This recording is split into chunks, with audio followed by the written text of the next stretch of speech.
আসসালামু আলাইকুম, আমি মোহাম্মদ সাকিব হাসান। আজকে আমরা দেখব ডাটা টাইপ সম্পর্কে। তো ডাটা টাইপটা হলো আমরা ভেরিয়েবল পড়ছি একটা বক্স কল্পনা করে। তো বক্সের ভিতরে আমরা যে টাইপের ডাটা রাখতে পারবো সেটাই হলো ডাটা টাইপ। হ্যাঁ, আমরা কিন্তু বক্সটা বা ভেরিয়েবল বানানোর সময় আমরা বলে দিছি এটা কি টাইপের ডাটা রাখতে পারবে, বা ইন্টিজার রাখতে পারবে, পূর্ণ সংখ্যা রাখতে পারবে, নাকি দশমিক সংখ্যা রাখতে পারবে, নাকি ক্যারেক্টার রাখতে পারবে, বা যেটা বলে স্ট্রিং বা টেক্সট রাখতে পারবে, সেটা আমাদেরকে বলে দিতে হয় অবশ্যই। তো এই জিনিসটাই হলো ডাটা টাইপ। কোন টাইপের ডাটা, কি কি টাইপ আছে আমাদের পোর্টালে সেইগুলো আমরা জানবো। প্রথমেই আছে পূর্ণ সংখ্যা, লিখবো সব কিছু। তো আমি কোড বক্সটা ওপেন করে নিচ্ছি। তো আমি একটা নতুন ফাইল নেব।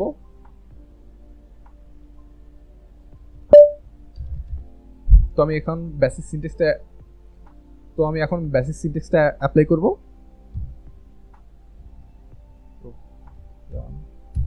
কোথায় ইউজ করে আমি আগেই বলছি, আগের ভিডিওতেই বলছি, ভ্যারিয়েবলস এর ভিতরে কিন্তু ডাটা টাইপ ইউজ করা। তো আমি একটা ভ্যারিয়েবল বানায় নিচ্ছি। ওকে, তো কোশ্চেন অনুযায়ী এই নামটা বেটার মনে হয় সেটা দেবে। এবার আমি যেটা ইউজারের কাছ থেকে নিলাম সেটাই আবার প্রিন্ট করে দেখাই দিলাম। তো এটাকে আমরা ফার্স্টে রান করি। এইটা হলো কি টাইপের ডাটা, ইন্টিজার টাইপের ডাটা। ওকে, তো এখন আমি এটাকে যদি রান করি, তো আমি এখন যদি এটাকে কিছু ডাটা দেই, আই থিঙ্ক 545, দেন ইন্টার দিলে দেখো এখানে গিভেন লেখা। বিকজ আমি এখানে একটু সৌন্দর্যের কারণে গিভেনটা প্রিন্ট করছি, দেন আমি আমার ডাটাটা দিয়ে দিচ্ছি। তো গিভেন 545 লেখা। ওকে, যেটা আমরা ইনপুট করছি সেটাই। এখন আমি যদি এখানে আবার রান করার সময় যদি আমি এখানে 545.69 দিই, ডট দিয়ে, মানে এখানে আমি একটা দশমিক সংখ্যা দিলাম, দেন আমি যদি একটা ইন্টার দিই, আমার কোডটা এরর শো করছে। বিকজ আমি এখানে বলছি আমার এই বক্সটা রাখতে পারবে হলো ইন্টিজার নাম্বার বা পূর্ণ সংখ্যা, বাট আমি এখানে দিলাম ফ্লোটিং ভ্যালু বা দশমিক সংখ্যা। তো এই জন্য ও এটা নিচ্ছে না। ওকে, তো আমরা বুঝতে পারলাম ডাটা টাইপ কীভাবে কাজ করে। তো এরপরে আমরা পূর্ণ সংখ্যার পর আমরা দশমিক সংখ্যা যাই। দশমিক সংখ্যার ডাটা টাইপের নাম কি?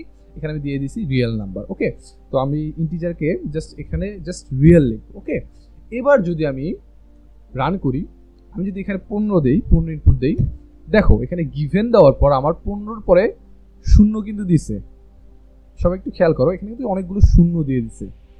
বিকজ এটাকে আমি পূর্ণ সংখ্যা দিই বা যে সংখ্যাই দিই সেটাকে ও দশমিক সংখ্যায় কনভার্ট করে শো করবে। তো আমি এখন এখানে চাইলে তখন যেটা দিছিলাম 545.69, এখন যদি আমি এটাকে ইন্টার করি, আমাদের কিন্তু যা ইনপুট করলাম সেটা ইরর ছাড়া আমাদেরকে আউটপুটে শো করলো। ওকে, তো এটা হলো দশমিক সংখ্যা।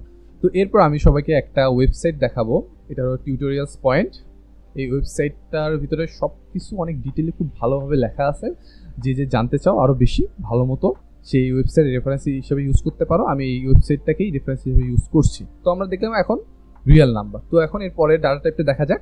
তো এরপরে আসলো আমাদের ক্যারেক্টার ডাটা টাইপ বা অক্ষর বা টেক্সট আকার, যেটা আমরা লিখতে পারি, বা আমাদের নামগুলো যদি আমি যদি এখানে 1, 2, 3 বা দশমিক সংখ্যা আমি স্টোর করতে পারছি, আমি যদি আমার নামটাকে স্টোর করতে চাই তাহলে কীভাবে স্টোর করবো, সেটার জন্য আমাদের আছে ক্যারেক্টার ডাটা টাইপ। ওকে, তো আমরা ক্যারেক্টার ডাটা টাইপটা জাস্ট রিয়েলের জায়গায় আমরা যদি ক্যারেক্টার লিখি, এরপর আমাদেরকে ব্র্যাকেটের ভিতরে বলতে হবে এটা লেন্থটা কত। সো এই জন্য আমরা লেন কেন আমরা দিলাম, ক্যারেক্টার ডাটা টাইপে আমাদেরকে বলতে হবে তুমি কয়টা অক্ষর ইনপুট নেবে। যেমন আমি যদি এখানে 10টা দিই, তাহলে সে অবশ্যই ইনপুটের 10টা অক্ষরই নেবে। ওকে, বা এটাকে আমরা বলতে পারি যে 10টা অক্ষরের একটা ভ্যারিয়েবল, যে ভ্যারিয়েবল বা যে বক্সের ভিতরে শুধুমাত্র 10টা অক্ষরই আসবে, এর বেশি যদি আমি দেই সে নেবে না। ওকে, তো আমি যদি এবার এটাকে রান করি, এখন যদি আমি 1, 2, 3 দেই, আমাদেরকে দেখো 1, 2, 3 তো দিই, 5454 দেই, দেখো আমাদেরকে 5454ই শো করছে। বাট এখানে কথা আছে, এটা কিন্তু সংখ্যা আকারে, টেক্সট আকারে। কীভাবে আমি বুঝবো? ওকে, তো আমি আবার রান করি।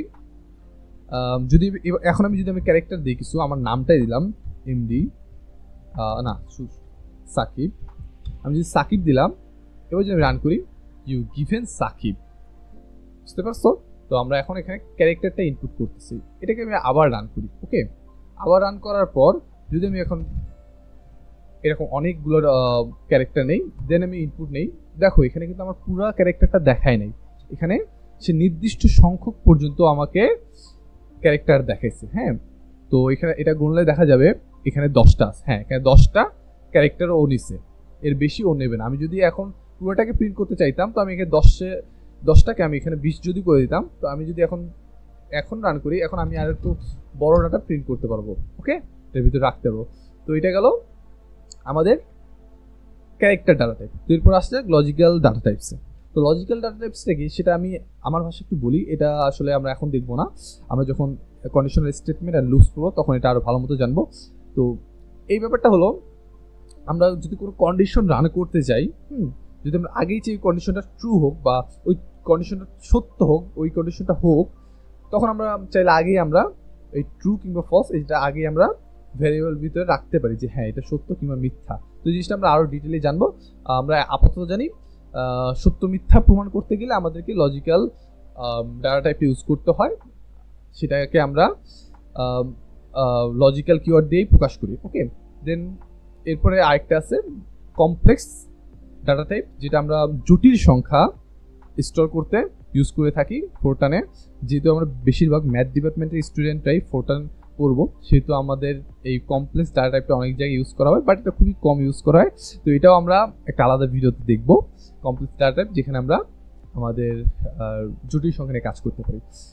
তো আমাদের অবশ্যই সঠিক ডাটা টাইপটা নির্বাচন করতে হবে। এখানে অনেকগুলো কারণ আছে। ফার্স্টলি, এক একটা ডাটা টাইপ তোমার মেমোরিতে, হ্যাঁ যে র্যাম আছে, সে র্যামের ভিতরে আলাদা আলাদা জায়গায় নেয়। তো এটার উপর ডিপেন্ড করে যে তোমার যে প্রোগ্রামটা বানাইছো বা যে সফটওয়্যারটা বানাইছো সেটা কতটা ভালো কাজ করবে কিংবা কতটা খারাপ কাজ করবে।